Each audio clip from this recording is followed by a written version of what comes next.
Yes, sir, it's the GI Journal again, your radio newspaper of the AEF, the paper that prints all your contributions from overseas. Men, on the target range, a bull is a clean hit. Well, here's a man who, while he may not be a hit, is definitely a lot of bull.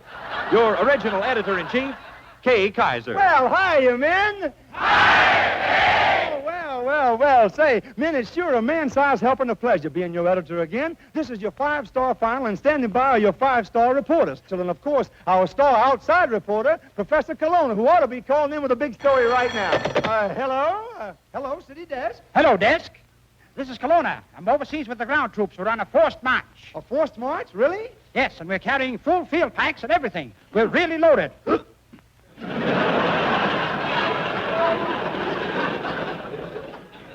Colonna. Of course, some of us are loaded more than the others. This one is from Digital 410 Productions proudly presents the What's the Scuttlebutt podcast with your hosts Dodd Abernathy, Jeff Copsetta, and Henry Sledge. We interrupt this program to bring to you your normally scheduled program, that is the What's the Scuttlebutt podcast, your favorite World War II based podcast. And that is us. And this is Jeff. This is Henry. And our guest for tonight is Mr. Steven, mystery middle name. How are you guys doing tonight? Pretty good. Thanks for having us on again. Well, you guys have to be here. Steven's the one I'm having on. You guys are required. You're enlisted. You're on the roster. Have to be here. Unless you go AWOL, and I got to send out some half-assed WTSP MP who has a weird limp to track you down. You're stuck here. You're here for the duration. Jeff forced me to be here. Yep. See, Jeff's our half-ass MP with a weird limp until we can afford another one with a limp on the other side. And by the way, check that box. Mr. Paul, I know you're listening to the show, and you told me that you've almost called in 2 or 3 times, but you're a little too scared, which concerns me. So if you guys are watching this on the live stream and you want to give us a call and talk to us, give us a call at 239-299-3380. I was at an event this weekend up in, I was going to say Bushnell. That's a different event. Up in Paris, Florida, and I actually had a couple of guys say, I listen to your podcast when I'm at work. I watch the live stream when I'm doing paperwork. And so, every once in a while, we're kind of talking about this on the OG5 podcast we just did a quick snippet of. It's like, sometimes, you kind of wonder, obviously if you look at your numbers, but you're like, is anybody listening? And then the times that you're actually out at an event or somewhere and someone says, I listened to the show. It's like, oh, you're the guy. I was at an event like 2 years ago, and I just met somebody for the first person, and he, for the first time, was up in at a Georgia event, and he was talking to one of his friends. He's like, you recognize that voice? He's like, huh? He's like, that's the guy I forced you to listen to when we were driving for 4 hours. And so it's nice when you have the opportunity to meet some people, but it's cold here in Florida. I think it's like 68 degrees. How are you all doing with the new winter upon us weather change? Well, we had winter about 2 weeks ago on a Tuesday. It's 77 degrees today. Yeah, because you were posting like photos like out in the snow. It was like, where are you at?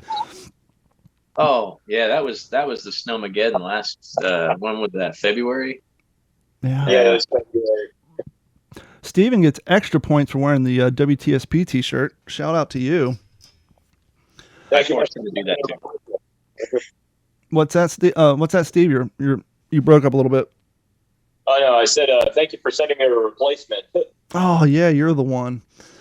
Yeah, our vendor changed their way of doing things. And funny thing is, when Jeff sent me that photo, I saw a guy on TikTok who was using the same vendor, and he was complaining that some of their shirts were having issues. But luckily for us, your that shirt that happened to was the only one that I either know of that happened to, or the only one that they reached out and touched us and said that that it was an issue. I want to play something I recorded here real quick because I'm still reading September Hope, and I was bringing this up at the event I was at this weekend because we were doing the Von Kessinger Express, and there's actually it was funny, a lot of people there in Airborne, and not a single 101st. It was almost like someone sent out a memo, which no one did, but everybody there had an 82nd Airborne patch on their sleeve. But I was reading this in September Hope, and this is something I didn't know, and it'd be interesting if you guys did. As with the previous day's mission, few of the glider pilots had trained co-pilots with them. They simply chose a competent-looking airborne soldier put them in the right seat, and quickly briefed them on how to fly the glider. Aboard one Waco, Lieutenant James Fox, a glider pilot in the 441st Troop Carrier Group, selected a sergeant who was in charge of the bazooka team. The aircraft was loaded with a jeep and accompanying supplies. "There's nothing to it," he told the skeptical sergeant. "It's just like driving a truck." Private Ralph Smith, a sniper with the 101st Airborne Division, had been chosen by his commander to accompany the jeep and its driver to landing zone W. As paratroopers, Smith and the driver were already leery of riding in the rickety glider. As they flew along, the pilot turned and dispensed complicated instructions on how to land the Waco if he got hit. Smith and the jeep's driver glanced at each other apprehensively and then looked at the pilot. "Sir, you can do all three of us a big favor," the jeep driver said. "Don't get hit."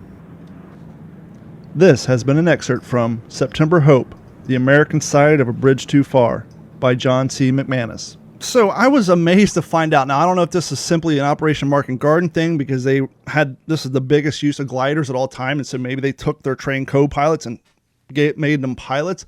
But the fact that you're in the air, this wasn't discussed on the ground, but you're in the air in a glider, and the pilot turns around and says, "You look squared away. Come here. Let me teach you something. And if I die, here's how you land this thing." And by the way, something else I didn't know about gliders, they had steering wheels like a tractor. It wasn't an aileron and a stick. It was literally flying with a steering wheel, and I guess you could just slide the whole damn thing over to the passenger seat. And, I mean, could you imagine being that guy, Jeff? You're sitting behind me. The first thing that comes to mind is, did they turn around and pick somebody, or did they go, "Hey, I need a volunteer"? No, Never volunteer. Well, I think that's why they didn't ask for volunteers. I think they literally said, "I like the way you have your collar on, or your helmet's at a jaunty tilt. Get up here." And it's just insane. And there was actually, and according to the book, there's a lot of the guys who were just flying like heavy artillery and jeeps. They were in there by themselves, and they said, but with all the downdraft and updraft and crossdraft from all the planes up there, by the time they got on the ground, they were just physically exhausted from fighting that steering wheel and trying to keep their glider level so it didn't get in the way of the plane above them or below them or to the left and right. And I guess the amount of exertion put forth on those pilots was insane. Yeah, and it kind of reminds me of towards the end of the war, the air war in Europe, when it just wasn't worth it to have that extensive bombardier training for, when we're sending over hundreds and hundreds of bombers to bomb Europe. Just get an enlisted guy that can go click with a toggle and drop the bombs, open the bomb bays and drop the bombs when the group leader or the the squadron leader, whatever that lead bombardier, whenever he drops them, you drop them. Did they start doing that? Well, they started doing that, I think, in 1944, I want to say. But yeah, they were called toggliers. Wow. And they were simply, this is when they were starting to use the Mickey device where they would remove the ball turret, put the radar dome there.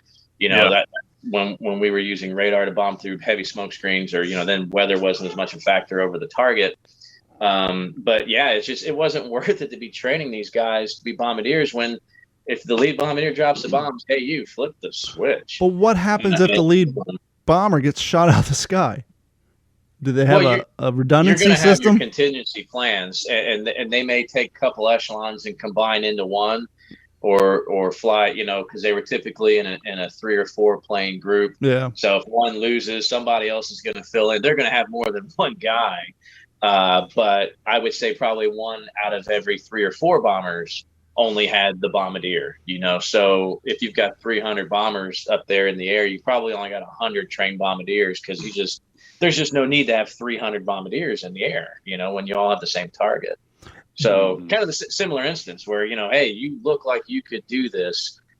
We don't need to train people and all that other stuff. It's, hey, you know. Well, the crazy thing is, and one of the complaints that the glider rider NCOs had was the glider pilot's job was to get them from point A to point B. Once that glider's on the ground, they were not trained in infantry soldiering. They were trained by the Army Air Corps to fly that glider. They had, basic boot camp marksmanship, but they did not go on to do infantry training, field tactics. Their job was to land the glider and make their way back to get taken back to wherever their kickoff point was. And in the case of Operation Market Garden, the NCOs are complaining because now you got 200-300 of these guys out there who aren't willing to do shit. And a lot of them end up getting put on guard duty when they start, getting all these Germans. But a lot of them weren't even willing to and since they're technically a part of the Army Air Corps, the airborne NCOs had no authoritative power over them.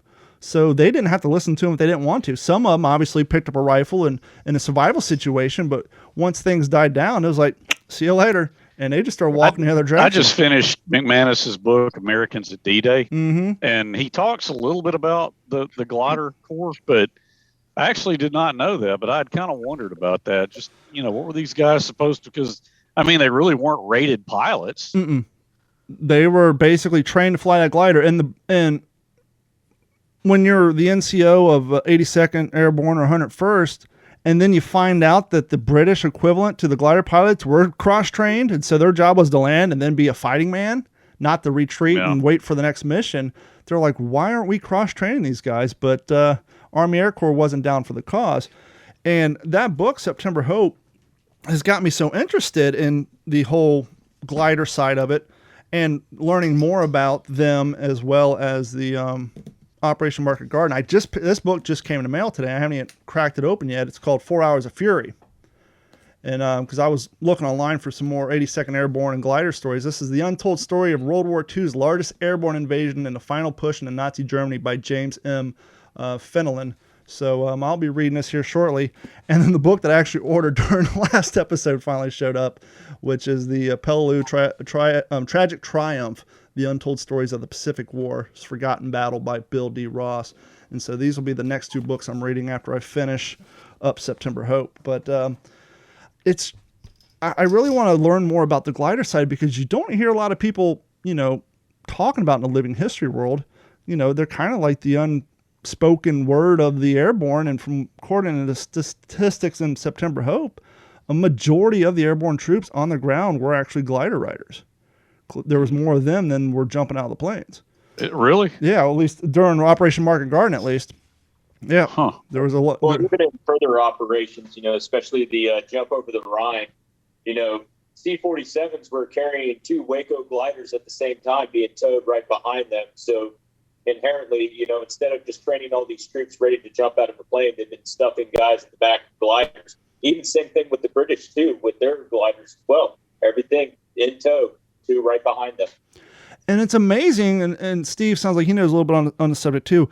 It's amazing to think that these wood and canvas gliders had enough updraft to carry jeeps and large artillery pieces.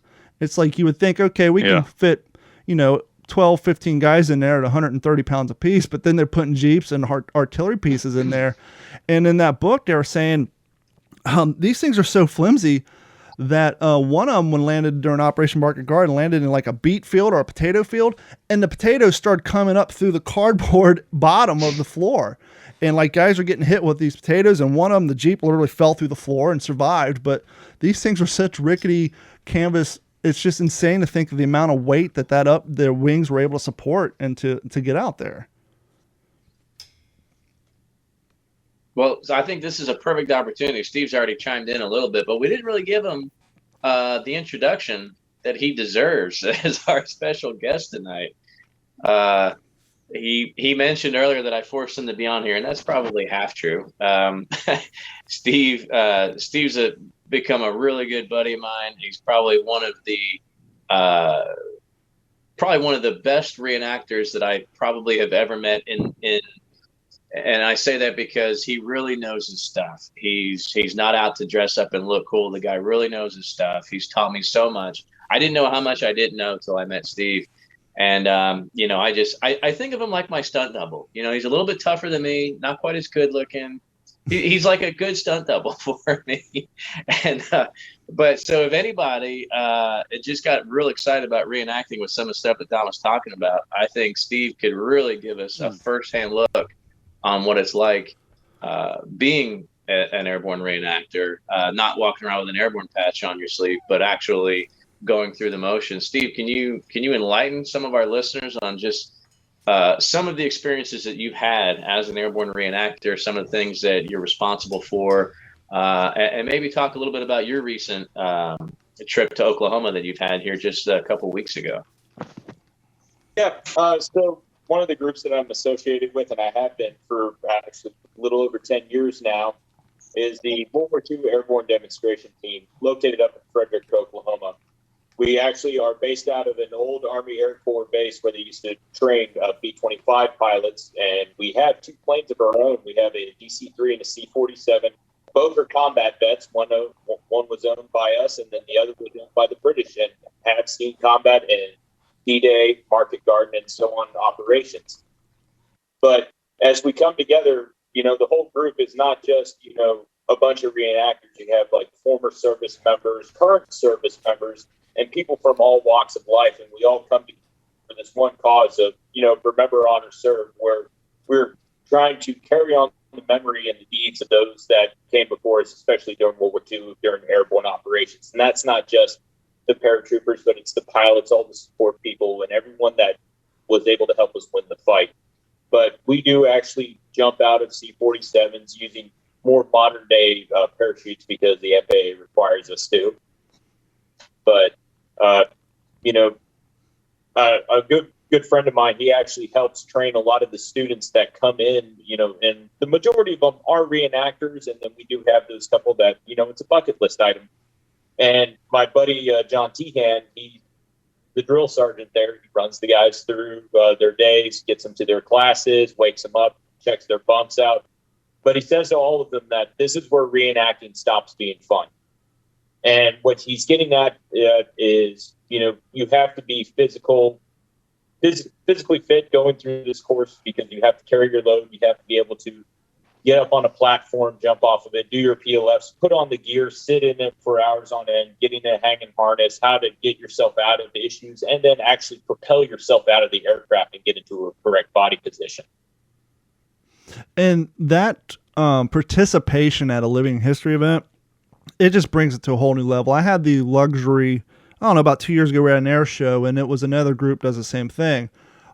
We kind of positioned ourselves as living historians out in the field where we're hidden from view, and they would come in and do the jump. Obviously, when they do the jump, they got to tend to all their gear, so they can't participate, but we kind of set it up so that once they made the jump, it looked like we were them coming into the battle. But it just brings a whole new level, and it's so damn cool, especially as a living historian, to see people doing a static line jump and seeing those 12 guys come out of those planes, and it's amazing. And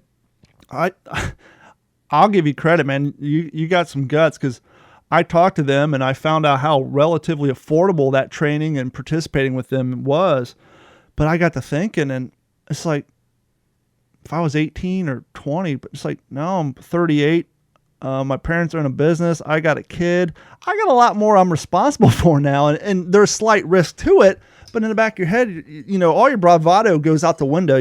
When it's just you and your friends sitting around drinking, let's go skydiving. But then when it's actually someone's seriously considering it, you start to have a gut check times, like, would I really be able to do the jump? And so credit to you guys, and not only in preserving history, but actually doing the deed and jumping out the planes, man. Well, and the big part about our group, too, is that the airborne contingent is just one item that we bring to shows. What you don't see is the background.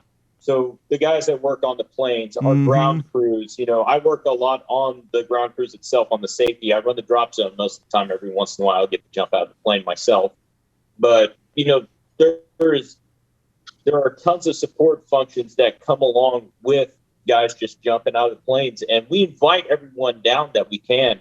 I mean, currently right now, the head of education down at the Infantry Museum at Fort Benning, Chris Lewis, he's not able to participate jump operations right now because he just had surgery on his foot. But he came out and he just wanted to be a part of the group, be a part of the history, because the greatest part about being there is that we all regress back to our younger selves where we're 20, 21 years old.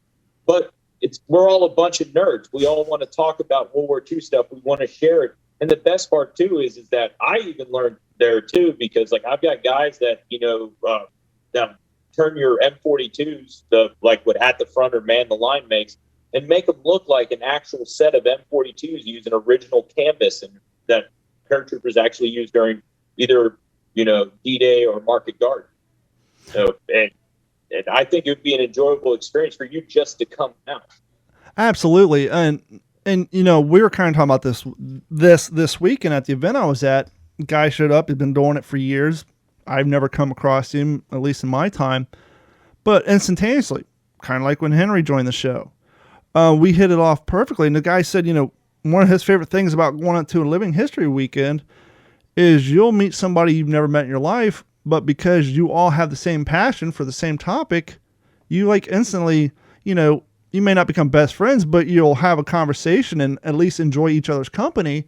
And like you said, you don't really have that sort of interface with people, with maybe exception of, he was pointing out a few items, a few things like, maybe a country club, or apparently he's a whiskey guy, he said, or down at this distillery and things like that. But it's so true. And there's people I've known for 9 years that I only see them during reenacting events because they live in Georgia or Alabama or throughout Florida.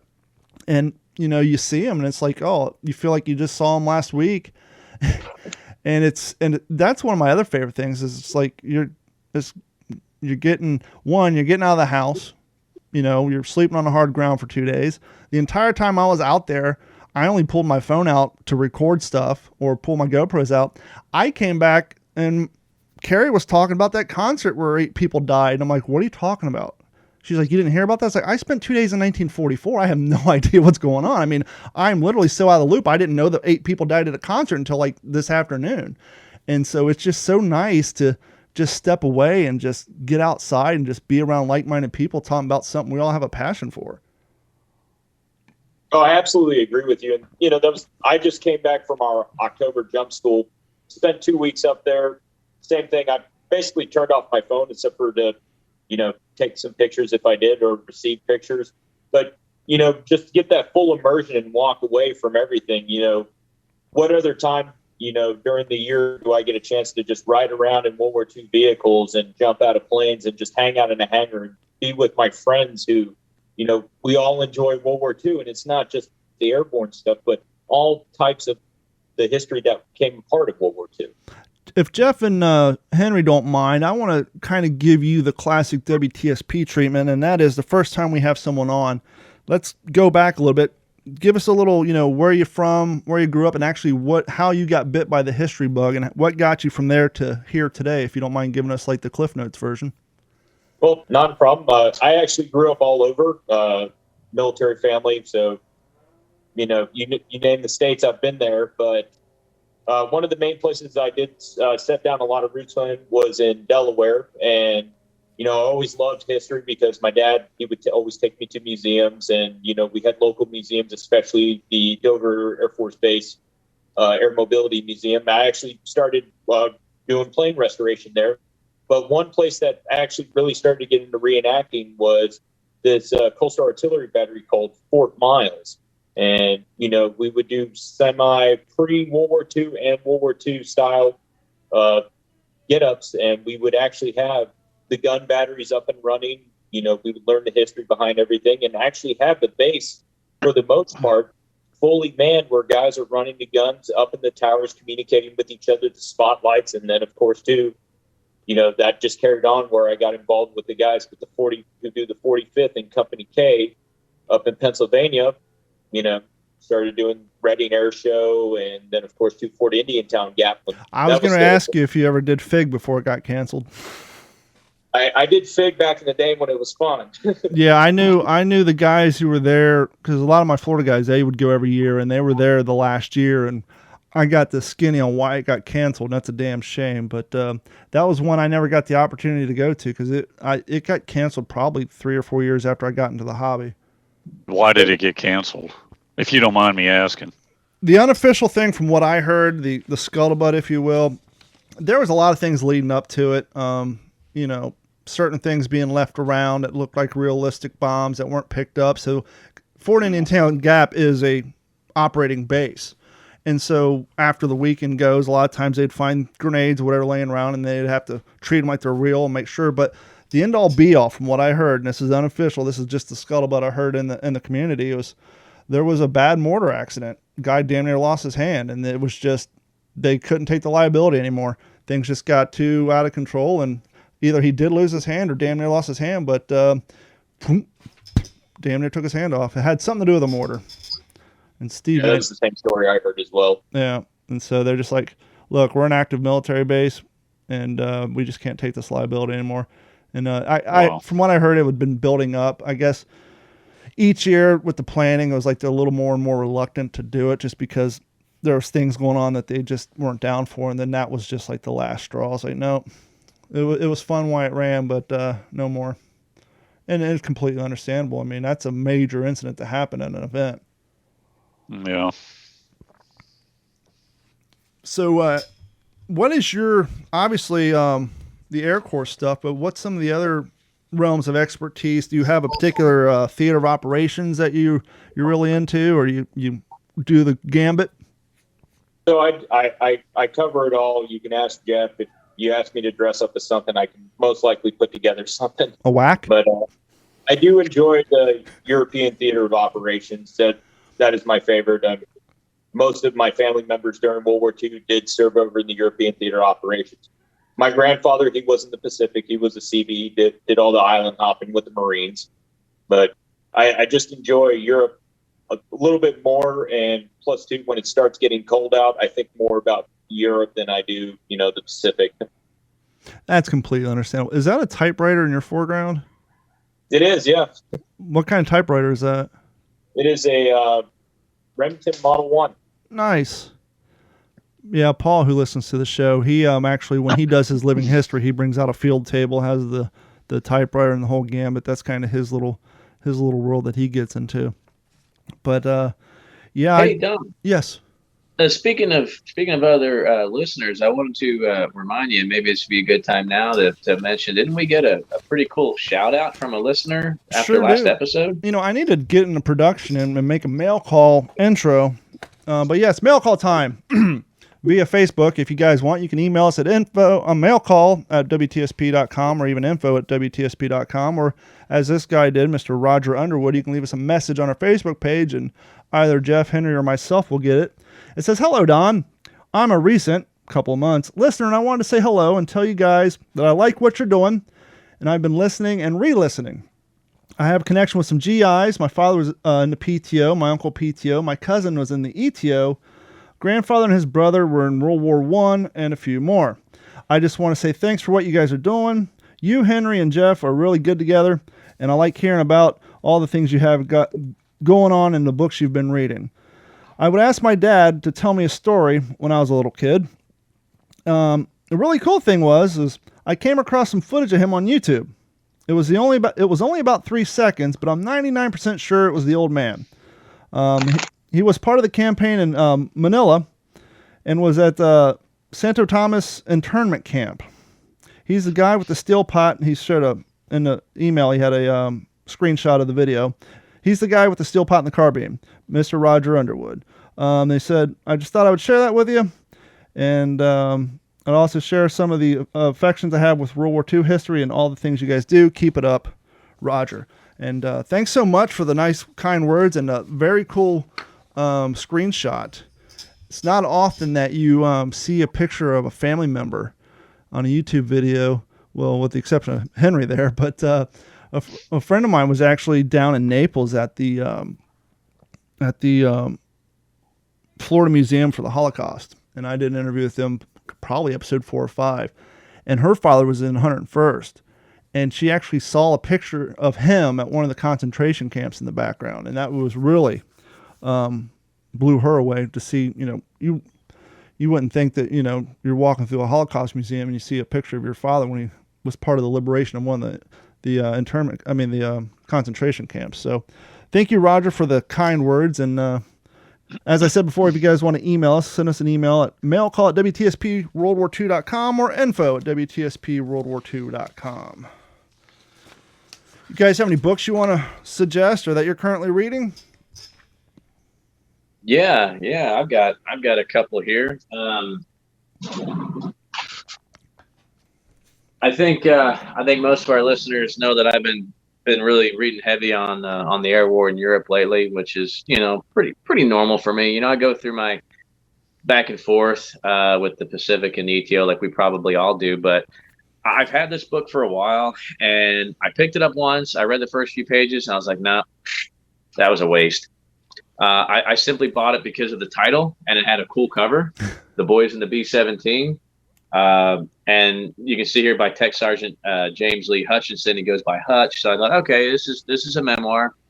It's very obviously self-published. This is the third book he published. He's actually written 2 others called Through These Eyes and Bombs Away, which I have not read, but I just happened to pick this one up. And I'll tell you the reason I put it down was there was a couple obvious, like just printing errors, just, indents where there shouldn't have been, or a paragraph, just a sentence gets broken and it's like a new paragraph, whatever. Like, okay, I can kind of deal with some of that. But he referred to Yamamoto as a general instead of admiral. God. And that's when I was like, So I put it down. And then just recently, a few weeks ago, I said, man, I want to know what this guy's story is. Like, you know what? Who cares? Who cares about that stuff? Like, I don't want to be that guy, because I hate it when people are that guy. So why would I be that guy? Man, I picked it up and I read it. It was briefly. I mean, it was so quick. I probably finished this thing quicker than most any other book I've read, because I didn't want to put it down, because he does such a good job kind of giving you, he sets the tone chronologically at first. And I will say he kind of gets away from his own story, because he did come in late. He didn't get over there until autumn of 44, late, pretty much early winter, I guess you'd say, 44, 45. So his first missions weren't until November, December.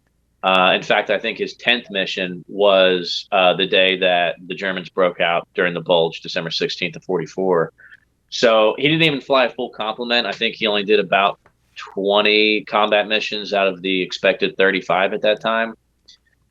So he was kind of late, but he was just, fresh, young kid.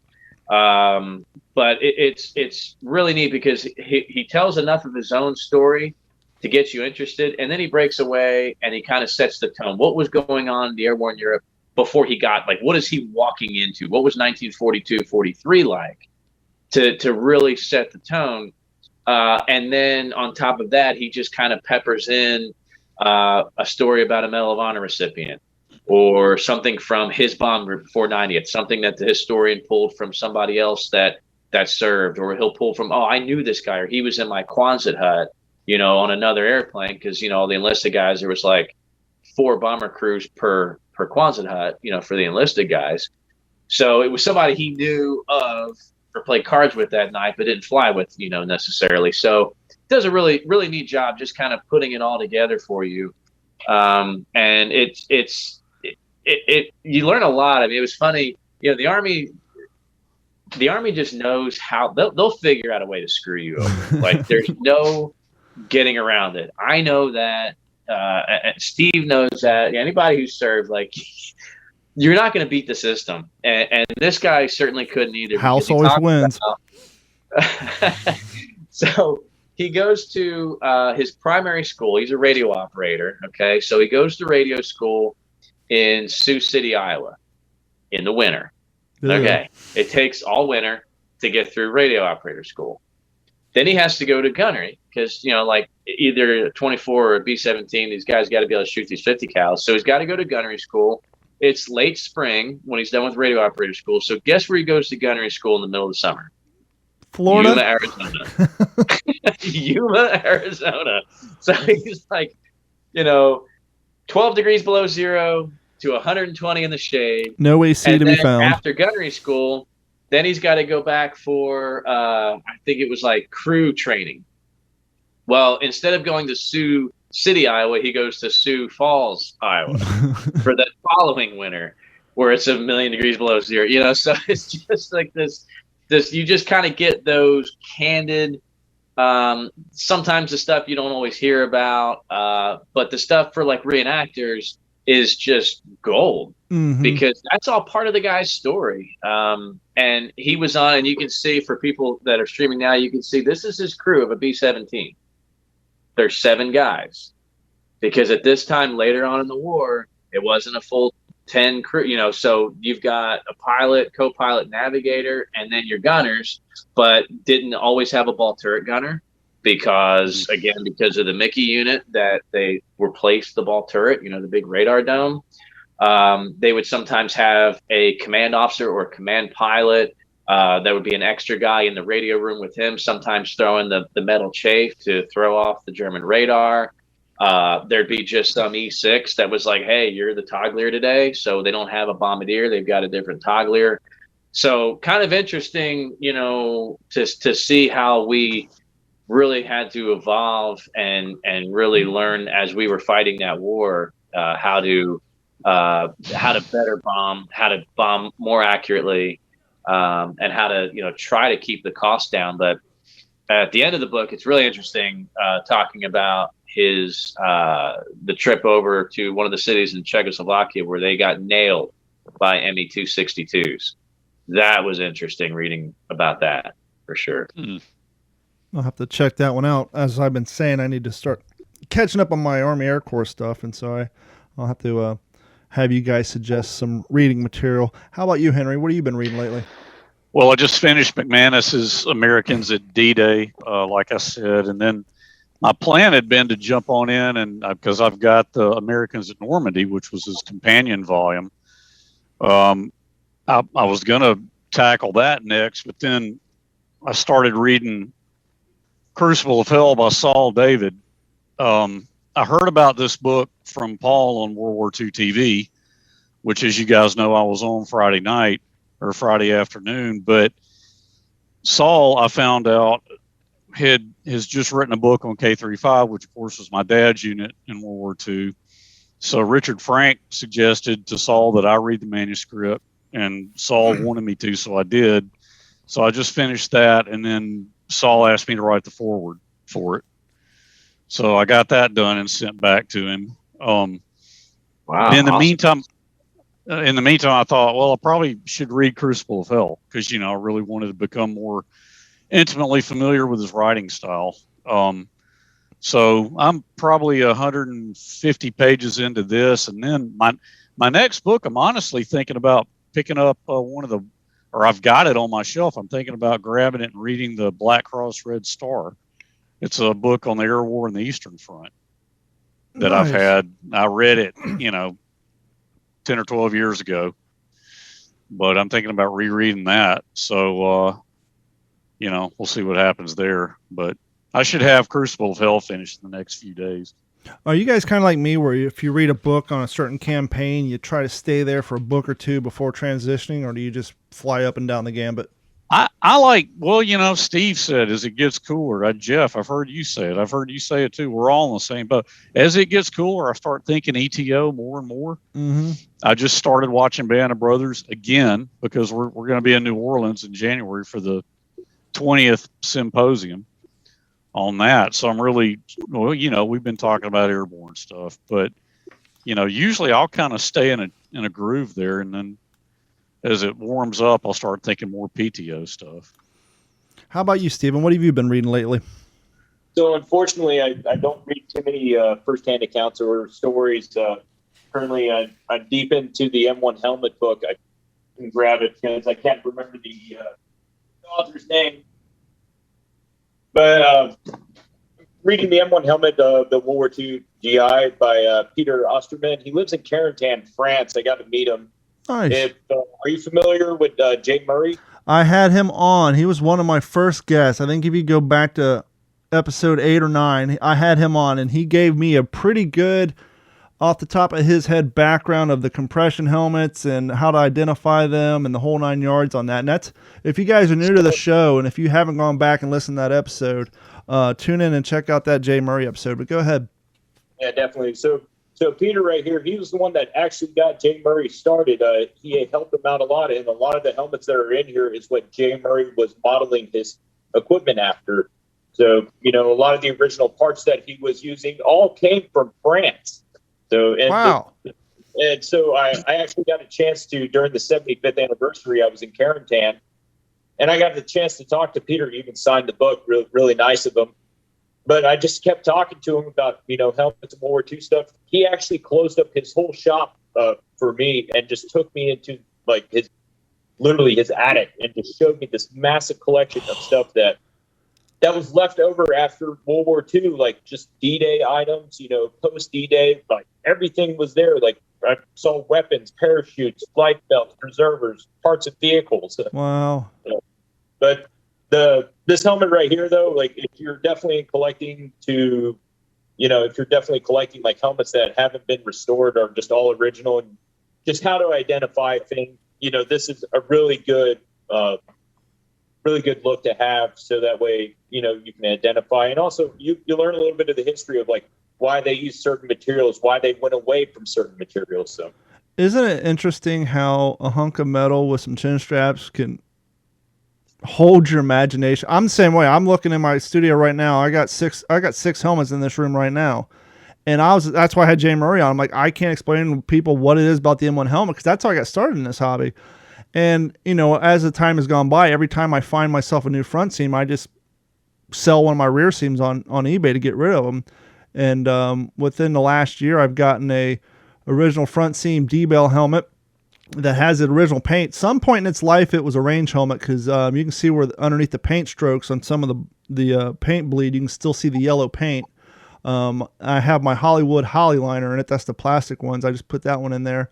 And then this weekend, I premiered my recently restored. I had to paint over the 5 or 6 logos, but in the photos I post on Instagram, that's a D-Bell front seam rear helmet that was restored. And but I'm the same. I don't know what it is about the damn M1 helmet. I want to know everything about them. It's just one of those things that people are like, it's a helmet. Who cares? I'm just one of those guys in an M1 helmet camp. I can't explain it. No, I'm right there with you.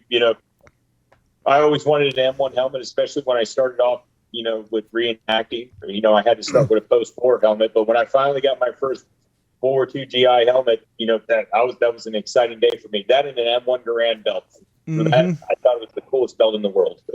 My buddy Jerry had the fortune to take advantage of someone else's misfortune. He found a local museum that was going out, and he basically bought their entire M1 helmet collection, and he's got the one to flip up ears and all that. And I asked him, I said, well, do you have a correspondence helmet, i.e. the photographer helmet? Are you familiar with those, Jeff or Henry? I am not, no. Steven, I'm sure you're familiar with the photography helmet. It's the one that kind of looks like a medieval knight helmet. They actually cut the front visor off and then re-rivet it on there so you can flip it up so you can hold the camera up to your face, and the visor does not push the camera away. So the visor actually has been cut off and then riveted back on so it flips up, so you don't have to take your helmet off to hold your camera up to your face. And they're very rare, but if you go online, you can see how they weren't done at the factory because every one of them's cut a different way. But it kind of reminds you of that old knight visor that flips up on the helmet. They're pretty cool, and I would love to see one of those in real life, but that's one of the real super rare ones that they made for the journalists and the photographers. Wow. That sounds like a field mod. Yeah, for sure. Yeah, like you do a quick image search and you'll see 4 of them, and none of them are exactly the same. So they're pretty cool. But Henry, you kind of brought Band of Brothers up, and I sent you guys a picture, so I'm going to just get into it.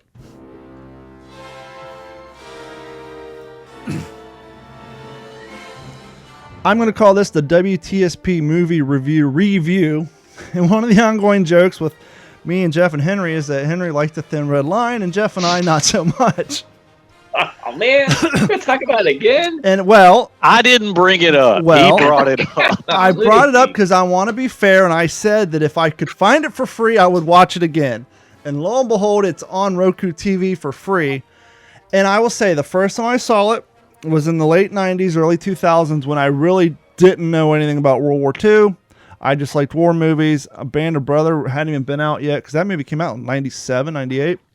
And I found it somewhere. 98. I found it at one of those family-owned movie stores on video. I bought it, watched it, and I wasn't a fan. And I don't think I'd seen it since then. But now that I know a little bit about Guadalcanal and the PTO, I rewatched it. I'm still not saying it was a stellar movie, but I will say I appreciate it a lot more after the second viewing. I want to ask Jeff, when was the last time you seen it?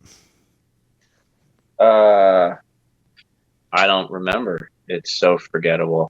I have seen it twice. I have seen it twice. I saw it when it first came out because I was super pumped because after seeing Saving Private Ryan in theaters, and I was like, I don't know, 13 or 14 years old. So, but I was a huge, like, Pacific War buff. I mean, it was B-17s, and then the Pacific. So after Saving Private Ryan, I was like, okay, they got to make a movie like this, but in the Pacific. And that's what I thought the Thin Red Line was going to be. Well, I was right there with you. I mean, yeah. And Guadalcanal was like my thing. And that was the one island that I knew more about as a young high school kid than any other campaign in World War II. So it was like win-win. And then I watched, and I'll admit, so the first time I saw it, I knew like it was over my head was the problem. So I saw it again, and I want to say I was in the Army when I watched it again. So that's been 20 years ago, somewhere in there. So it was equally as disappointing the second time. I think one of the downfalls of that movie is and Henry might agree with this, it's kind of a movie for people who know about Guadalcanal, because there's a lot of stuff they're showing that they weren't explaining with narration.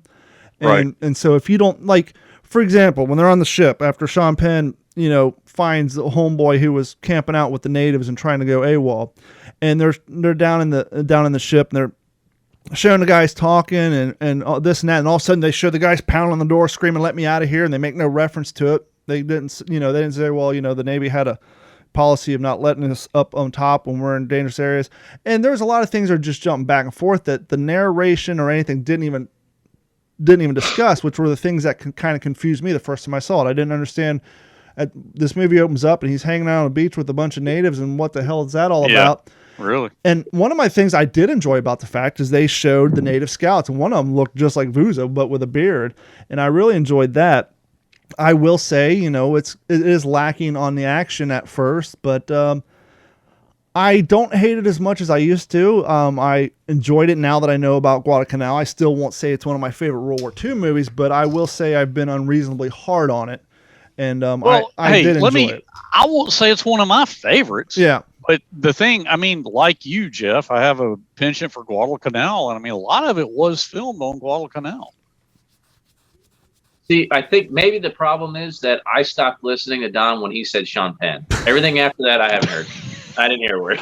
He said the same thing about Midnight Clear when I said Ethan Hawke. No, absolutely. And there's who I saw in there, and I could be wrong because, of course, this was 5 years before Band of Brothers, but it looked like the actor who played Joe Toy, I think, was a background actor in that. He was Acevedo. Yeah, he was on screen for like 6 or 7. Tell me nothing. Yeah, he was on there. That was him, yes. Yep. And there was a lot of young cats on there. I think the other kind of thing, and I get where they were going, and obviously the only part of the remake was the title. I guess the movie itself had nothing to do with the original one. Who the hell played the commander? Nick Nolte. Nick Nolte. His character at some point seemed a little unnecessarily harsh. It was like they're just trying to make him the world's biggest dick. God damn you, Staros! But all in all, I definitely have to say it's better than I remember it, because once again, it's clearly a movie about Guadalcanal that was intended for people who knew about Guadalcanal, and some of the battle scenes of itself were pretty damn good, and it's worth a watch if you have Roku. That's all I'm saying. I'm not saying pay to watch it, but if you want to watch it for free. Yeah. Steve, have you ever seen it? I want to include you in this conversation. Have you seen Thin Red Line? I'm not a big fan of The Thin Red Line, even though I do think it's George Clooney's finest film that he's ever starred in. But I think the storytelling could have been done a little bit better. Yes, the action scenes were great, the uniforms, all that other crap. But I got lost in the fact that the story wasn't really told in a way that, because I don't know that much about Guadalcanal. Yes, I know it's an island. People fought on it. Yes.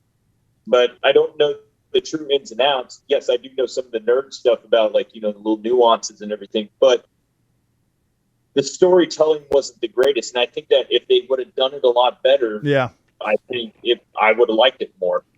Yeah, it's like they left the storytelling to the characters in first person, and when Nick Nolte was doing his voiceover work, it was all growly. You could barely understand him, and some of the other, like the cat who was hanging out with the natives. It's like I kind of felt like he only got the role in a movie because he won an award for Pay It Forward with the little cat from Sixth Sense. It's like I kind of feel like that's why he was in there, but it had a huge cast. Going back and rewatching it now, it's like they had just about every damn person in Hollywood on that movie. Well, absolutely. I think you said it best. If they're going to go in with the idea of making a movie for people, for their audience that knows already about Guadalcanal, they made that movie for 10 people. Yeah. The weird thing is it got nominated for all kind of awards. If you're going to make a movie like, hey, we're going after the audience that knows about this campaign. Okay, great. It's a very niche market. Yeah. I was going to say, then don't release it in theaters. The movie that I have not changed my opinion on, which is also on Roku for free, is Wind Talkers, and I only made it through about 15 minutes of that.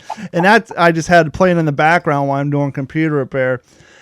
And there's just, I mean, I know we don't like to nitpick on uniforms, but when you got a close-up of freaking Homeboy's foot and his boondockers have like modern-day construction worker treads on, it's like, yeah. But yeah, just I feel bad for Adam Beach. Because I do like him as an actor. I feel bad for him being in that movie. Guys, let me ask this question because I never saw Wind Talkers. Okay. Or Windbreakers, as I know you guys call it. What about it was so bad? The acting. Nicolas Cage is acting. There's an opening scene where Nicolas Cage is having a flashback to when his whole platoon got wiped out. And the acting of the guys is just... Okay. It's bad. I'll very simple. Henry, have you ever seen an episode of The A-Team? Yeah. That's it in a nutshell. They have unlimited ammunition, no magazine changes, and they don't hit anything. I will say the opening scene when they land on Saipan, they spent a shit ton of money on a pyrotechnic and filming that one scene. Like that scene is where half of the movie's budget is, and it's actually. I will say this: that my predecessor in my last museum job was an advisor for that film. So, and he's the one who really who was that, Jeff? Who was that? Well, I don't know if I want to mention the name, but he you're talking about at the Nimitz? Yeah. Okay. Well, don't say the name then. I knew some people out there because I did take some of my dad's stuff out there about 20 years ago. Not all of it, but a few things. Yeah. And absolutely. I met a guy out there. It was just funny because that guy didn't make a very good impression on my wife. Okay, well, we'll leave that there. But so even after seeing it, then to hear from like his perspective, what he tried to convince them to do or to fix or to not do. And Henry, you've been there. And so then you go back and like you look for the ridiculousness, then it really ruins it for you. Yeah. And then my son, I guess he's 15 now, so he was probably, I don't know, 10, 11, 12, somewhere in there. He's like, hey, Dad, I saw the shadow of a helicopter watching Wind Talker, the camera bird. Like, no way. And then he pointed out, like, yeah, sure enough, that's a helicopter. I may have to watch it just to see that. Yeah. That sounds awesome. Jeff, I do blame that on you, though. You've ruined him. You've ruined war movies for him because all the nitpicking we do on uniforms and everything else, we've ruined him for life. Absolutely. Well, and that's the burden we all have to, that's the cross we all have to bear as living historians. And, when it comes to our own groups, we're not quite Stitch Nazis, but when it comes to damn war movies, we're after that's not the right button. Oh, yeah, I was going to say, if you watch that movie in the mind state of like you're doing your own version of Mystery Science Theater 3000, where you're prepared for watching a bad movie and you're intending on cracking on it, give it a run. And it's sad too, because that is a subject matter that really needed more light shined on it, the code talkers and all that. But just having Nicolas Cage as the leading man, followed up by Christian Slater, it was just The casting was just a bad run. Yeah. The cat who played the main Native American from Joe Dirt, he did a good job. The Adam Beach. That's what I'm talking about. He's in Flags of Our Fathers. He played Ira Hayes. Yeah, and the ensemble Native Americans did really good. He's a great actor. I feel bad that is on his resume. If him and his ensemble cast would have carried that without Christian Slater and Nicolas Cage, if they would have just put some no names in there, it would have been, and some no name better actors. It's John Woo though. Yeah, it's a John Woo film. Yeah, so it doesn't matter who's acting. Yeah, I was gonna say and a different director, but yeah, I don't know. It's a damn shame, really. It really is. Well, before we go, I'll go ahead and put in a shameless plug since we're on movies. This coming weekend, happy Veterans Day, everybody, to all those who served. We're almost to that time of year when guys like us just want to hide for the day, and it is what it is. But Walking Point, we've mentioned that movie maybe once or twice on What's the Scuttlebutt. Walking Point is going to be there's a film festival in Franklin, Tennessee this coming weekend, and some of the lead cast is going to be up there for that film fest. So we're really excited about that. Hopefully we can bring home an award or two from that film festival as we're kind of wrapping up. I think there's maybe only one more after that, and then we're going to, I guess, do whatever the executive producer and director want to do with it after that. But I can't wait. Obviously I know Don has seen the movie. Mm-hmm. I really can't wait for Henry to critique it. I'm looking forward. It's still on Amazon Video, right? It's still up on Amazon, ain't it? Yes, it's still on Amazon Prime. Yeah, Jeff, and you sent me, and I am going to watch that, but you sent me, I think, a link to it or something. Yeah, I sure did. Yeah, and I know you're not real savvy with that stuff either. So I've sent a pigeon. He is on his way.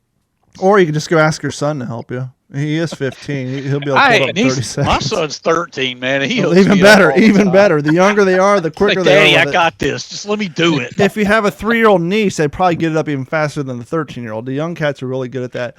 And for those Marines listening, active and or retired, even though I'm a civilian, I have no right to say this, but to give credit where credit's due, 2 days from now will be the Marine Corps' birthday, November 10th. So happy birthday for those of you in the Marine Corps who are going to be celebrating that. Yeah. But, happy birthday. All that Semper Fi stuff. Henry, you have a busier schedule than anybody else. You've hit the ground running with your desire to get back into the World War II community. So with that being said, you have anything you need to plug? You usually got a grocery list of things you need to get out there. Not really. Did the Paul Woodadge's World War II TV Friday. So that's up on YouTube. And we'll put that up on our site too, so you guys can find it. Yeah, that seemed to be pretty well received. I think Leighton and I have been talking. There's another We Happy Few 506 coming up probably in a month or so. I think the focus of that one is going to be back on the Pacific and probably Peleliu. I was watching, not to cut you off, but just on that topic of his podcast, I was watching one of the earlier ones he did where he had the guy who played Blythe and Sergeant Martin, but I had it on in my shop, and so I didn't see the intro. And I'm watching, I'm like, who's the cat with the gray hair and the ascot and the super small glass? And then I realized, holy shit, that's Johnny Martin. He looks so different now because he has like the Einstein look going. He had an ascot on and like round glasses. It took me like 10 minutes to figure out who he was. Like, holy hell. They just did an episode this past weekend, which my wife and I were busy doing stuff. I didn't watch it, but they were doing, it was back on Band of Brothers and they were doing replacements. I think that was the episode that they were focusing on for that run of We Happy Few 506. And Leighton sent me a link to it, but I haven't watched it yet. But yeah, that's chugging on along. The actor who played Blythe said that, they didn't include him in the boot camp to make him kind of feel isolated to help develop that character. But he was saying he was happy because he honestly said if they would have made me do the boot camp, he said, I am so, back then at least, and probably even now, he said, I'm such a puss that he said I probably wouldn't have gotten sued because I probably wouldn't have walked off the set because I wouldn't have been able to handle the physical requirements of doing the boot camp. So I was a little surprised to hear that, but yeah, he and on that episode they also had the cat who played The guy, who hung out with Nixon and Winters. The one who was keeping his parachute for his wife, for Kitty. Yeah, I'm hearing a lot of rumblings. Sergeant Welch, or wasn't it Lieutenant Welch? Yes, he was on that too. But the actor, I can't remember his name, but I know who you're talking about. Yeah. Very well. Yeah. Yeah. So that was a pretty, and it was basically one of his. It was one of their teaser episodes. So it wasn't the full episode. It was kind of like, here's the open one. Here's what our show's about. You want to see the full version? Go to our website. But yeah, it was good, and I thoroughly enjoyed it. How about you, Steve? You got anything coming up? You got for people out in your area who might be interested in joining up with your jump crew or anything? You got any plugs or websites you want to get out there? Well, no. I do always want to throw out the World War II ADT. Don, I suggest come on out, join up, come jump with us. It's a full World War II experience over a lot of the other groups that are out there. I really can't say any more about the groups that are out there because I just don't, it's not my job to talk about that. Yeah, that's why I didn't bring up any names. Come on out, come sign out, jump with us. I mean, there's guys out there that are old enough to be my dad in their 70s that are out there jumping, still doing it with us, keeping, the spirit alive of World War II, remembering everyone. And, and it's not just, 101st, 82nd. We got guys out there doing paramarine. You name it, it's out there. So, and we just got a bunch of guys that are doing Canadians. We have the French that come out here and jump with us. So they do all the French commando and insurgency, the jet birds. So, I mean, that was every expression that's airborne wise, it's out there. And then, of course, too, Mr. Sledge, I would invite you out there. Our Marine contingent, that would absolutely have a million questions to ask you, of course. That sounds pretty cool, but I'm too old for that. Well, then you don't have to come jump. We'll just, you just drive around in the Jeeps with us and just go terrassing around on the drop zone. That would be cool, but where physically is this located now? Sorry, Don. I know you're about to ask something. It's in Frederick, Oklahoma. Oh, Oklahoma. Okay. I've been thinking we need to figure out logistic-wise. The three of us need to figure out a way to meet up in person one day, and that would be really goddamn cool because I haven't seen Jeff in a minute. And y'all could just come to my air show in March. Just saying. One may make the argument that Henry and I are geographically closer to each other, so it'd be more advantageous for you to come our way. I hear what you're saying, Don, but if there are going to be a lot of warbirds at this air show, that could be pretty cool. Yeah. When is that air show again, Jeff? Get that plug in there. The 19th of March, 2022. It's the 30th annual Bluebonnet Air Show in Burnett, Texas, here at the museum, the Highland Lakes Air Museum, that you hear me talk a lot about. Our own little company B will be out there doing weapon demonstrations. I'm hoping Steve will be out there again. He's got a few toys that I like to blow some brass through. I'm working on one World War II vet, but there should be at least one other one. Of course, this is 5 months away. So you never know. Logistics are a little too early to get to really firm that up. But last year we had a couple, not that this has to do with World War II, but we had the two A-10 Warthogs, the A-10 demonstration team came out to the air show last year, kind of finished everything off for us, it really is a crowd pleaser. If you've never seen an A-10, I mean, it's a cool part of the air show. Besides the fact of having the B-25s, the C-47s, and usually a P-51. Sometimes some of the tour birds will come through. They have any Corsairs? It's hit or miss with those Corsairs. Yeah. That's the kind of stuff you probably need to go to Wings Over Dallas for. They've got a lot more birds flying. That's always usually the last weekend of October. That just happened, over Halloween. I think the Stewart Air Show. Air Show. Yeah, they had them. I think 2 years ago. But like Jeff said, there's so few flight, that are capable of flight that they're hit or miss. Like even the Stewart Air Show doesn't have them every year. It's like, oh, we got them this one time, and who knows the next time. And I worked the living history part of the Wings Over Dallas since 2016. And that's just kind of really taken a backseat for me. And it sounds like they've it's not what it used to be, like anything else in the reenacting world. But one of the things that we will have at Burnett that they used to have at Wings Over the House is a good friend of mine, Denny Hare, who is recognized by the United States Army as the General Patton reenactor for the United States Army. Has traveled the world speaking as General Patton, has written a 6-volume set of books about Patton's command just during the Third Army days, is very close with the family. The family comes to him for questions about their grandpa or great grandpa. So he comes out again. He's another crowd pleaser. He kind of he sets the tone, gets everybody excited, does his, grease in the tank treads with their gut speech. And of course there to just take pictures. So, I mean, it's an air show in Texas in March when things couldn't be prettier around here in this neck of the woods, in the hill country with the bluebonnets in full bloom, and it's not 100 degrees. So it's a really fun time. I look forward to it every year. Now is that a weekend gig, or is that one of those things that starts like on a Thursday and goes through to Sunday? How many days is it? It's a one-day event. It's just Saturday. Okay, cool. Yeah. I'll have to maybe figure something out. Because I'd love to get back out to Texas again. It's been too long. I think it'd be cool. Yeah. Yep. Make it happen. Well, guys, I think that is going to just about wrap it up for this episode of the What's the Scuttlebutt podcast. I want to thank everybody for hanging out with us. Thank you, Steven, for hanging out with us and giving us a little background on what you do. And, it's always interesting to talk to somebody who actually jumps out of those bad boys and has such a passion and a wealth of knowledge. Oh, not a problem. My pleasure. And thanks to Jeff for booking you on the show.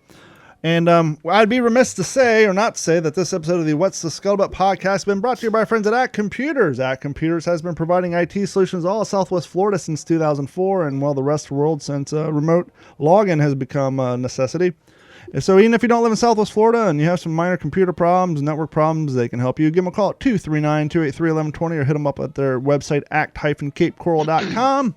And please, while you're on the internet, head over to YouTube and like and subscribe to our channel. We have exceeded 500. Now we're working on that long hell highway to 1,000 subscribers.